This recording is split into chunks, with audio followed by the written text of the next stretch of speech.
नमस्कार। और आज के अपने इस लेक्चर में हम फंक्शन पढ़ने जा रहे हैं। और इसके पहले मैं फंक्शन कुछ समझाऊं, एक छोटी सी बात मैं आपसे करना चाहता हूं कि आखिरकार फंक्शन क्या चीज़ होती है।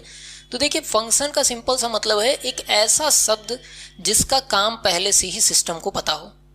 इतनी सी बस बात है कि आपने कुछ लिखा और आपको बताना ना पड़े कि इस लिखा जो है इसका मतलब क्या है। कंप्यूटर में पहले से सेव है कि ये चीज़ अगर यूज़र लिखेगा तो आपको ये चीज़ करके देनी है, तो वो चीज़ फंक्शन होती है। इसको याद रखिएगा कि हम कोई चीज़ लिख रहे हैं, इसका मतलब सिस्टम को पहले से पता है। अभी धीरे धीरे समझेंगे भी उस चीज़ को हम क्या कहते हैं, फंक्शन कहते हैं। अब चलिए यहाँ पर मान लीजिए सबसे पहली चीज़ से शुरू करते हैं कि अगर चीज़ें हमें जोड़नी हो तो हम कैसे जोड़ सकते हैं। तो यहाँ पर देखिए, जोड़ने के लिए हम यूज़ करते हैं इज इक्वल टू और उसके बाद सम। ठीक है, सम का मतलब होता है चीज़ों को जोड़ देना, उसके बाद ब्रैकेट लगाना है और फिर आपको जो चीज़ जोड़नी है उसको सेलेक्ट करना है। सबसे पहले मैंने 65 वाला सेलेक्ट कर लिया, कॉमा लगाया, 43 वाला कॉमा लगाया, 56 वाला कॉमा लगाया, उसके बाद एक और कोई 32 वाला और उसके बाद ब्रैकेट बंद कर दिया। इसके पहले कि मैं इंटर दबाऊं ध्यान से फॉर्मूला देख लीजिए। इज इक्वल टू सबसे पहले लगाना है, फिर सम लिखना है, ब्रैकेट लगाना है और जो जो सेल सिलेक्ट करनी हो जोड़ने के लिए कॉमा करके सेलेक्ट कर लेनी है और इंटर दबा देना है, तो वो सारी सेल जुड़कर आ जाएंगी। अगर आपको ऐसा काम करना हो कि सारी सेल जोड़नी हो तो उसके लिए क्या करना है, इज इक्वल टू सम और यहाँ पर आपको रेंज डिफाइन कर देनी है। सबसे पहली सेल, उसके बाद आपको कोलन लगाना है और सबसे आखिरी सेल, फिर ब्रैकेट बंद। अब C2 और C7 के बीच में, मतलब C2 और C7 के बीच में जितनी सेल हैं ये दोनों लेकर ये सारी आपस में जुड़ जाएंगी। चलिए करते हैं। यहाँ पर हमने क्या किया, माउस क्लिक किया और इंटर दबा दिया। देखो सारी चीज़ें जुड़ गई कि नहीं। इस तरीके से आप सारी चीज़ें भी जोड़ सकते हैं। इस पर डबल क्लिक कर रहा हूँ, फॉर्मूला देखना चाहें तो ये फॉर्मूला है। इस तरीके से सारी चीज़ों को भी आप जोड़ सकते हैं बिना किसी समस्या के। या प्लस की साइन भी लगाएंगे तो काम करेगा, लेकिन कॉमा लगा के आपका काम चल जा रहा होगा। ठीक, अब यहाँ पर समझिए कि सिस्टम को हमें बताना नहीं पड़ा कि सम लिख रहे हैं तो जोड़ो। सम का मतलब तो कंप्यूटर कुछ नहीं जानता था ना, लेकिन पहले से सेव कर दिया गया। सम मिलेगा तो जोड़ने की प्रक्रिया चालू कर देना। इस तरीके से हम डेटा को जोड़ सकते हैं। कैसे जोड़ा दिख रहा है ना, फॉर्मूले की सहायता से ऐसे मैंने यूज़ किया फंक्शन और जोड़ दिया।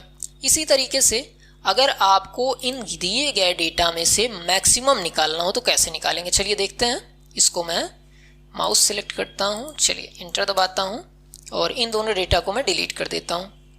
और फिर से हम इज इक्वल टू मैक्सिमम के लिए लिखते हैं मैक्स, ब्रैकेट लगाया, सबसे पहली सेल सिलेक्ट की, कोलन लगाया, सबसे आखिरी सेल सिलेक्ट की, ब्रैकेट लगाया और इंटर दबाते ही इन डेटा के बीच में सबसे बड़ा डेटा, चलो अब हम ही ढूंढते हैं, तो 65 है। इंटर दबाया और 65 हमारा आ गया। मिनिमम निकालना हो तो भी यही तरीका है, is equal to minimum, bracket लगाया, उसके बाद सबसे पहली सेल सिलेक्ट की, ब्रैकेट कोलन, सबसे आखिरी और इंटर दबाया और सबसे छोटी वैल्यू 32 आ गई। समझ रहे हैं, सारी चीज़ें वही है, बस आगे वाला आपको याद करना, सम, मैक्सिमम, मिनिमम। इस तरीके से आप निकाल सकते हैं। उसके बाद अगर आपको टोटल नंबर ऑफ दिए गए डेटा काउंट करने, कितने डेटा हैं, तो उसके लिए काउंट यूज होता है, इज इक्वल टू COUNT। ऐसे काउंट आप लगा सकते हैं। या देखिए यहाँ पर आप देखें तो ऑटो सजेशन भी आपको मिलते रहते हैं। देखिए यहाँ पर जब मैं काउंट लिख रहा हूँ, देखिए ऊपर काउंट का ऑटो सजेशन आपको मिल रहा है कि काउंट आप लिखना चाह रहे हो। कॉमा लगाया, उसके बाद मैंने डेटा सिलेक्ट कर लिए कि कितने डेटा हैं, इनको जोड़ के बताना है। ऐसे चाहें तो माउस से भी सिलेक्ट कर सकते हैं। देख रहे हैं आप, सेल एक एक सिलेक्ट लिखने की बजाय ऐसे सीधे ड्रैग कर दीजिए, वो भी हो जाएगा। ब्रैकेट लगाया और इंटर दबाया तो टोटल 8 डेटा हैं, ये काउंट कर दिया, 1 2 3 4 5 6 7 8।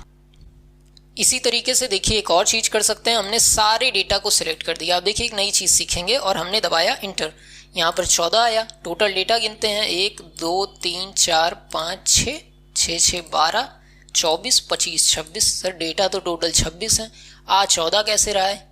एक चीज़ समझो, इसमें काउंट न्यूमेरिकल वैल्यूज सिर्फ हो रही हैं। चलो फिर से काउंट करो, 1 2 3 4 5 6 7 8 9 10 11 12 13 14। देख रहे हैं। तो एक चीज़ याद रखिए, इज इक्वल टू काउंट का जब आप फंक्शन यूज़ करते हैं तो काउंट क्या होती है, सिर्फ न्यूमेरिकल वैल्यूज काउंट होती हैं। स्ट्रिंग वाली चीज़ें, जो अल्फ़ाबेट्स वाली चीज़ें हैं, वो काउंट नहीं होती हैं। सवाल पूछा जाता है। ठीक, चलिए चलिए अगला हमारा फंक्शन है एवरेज का, कि अगर आपको डेटा दिए गए हैं और उनका एवरेज निकालना हो तो आप सिंपल सा इज इक्वल टू AVERAGE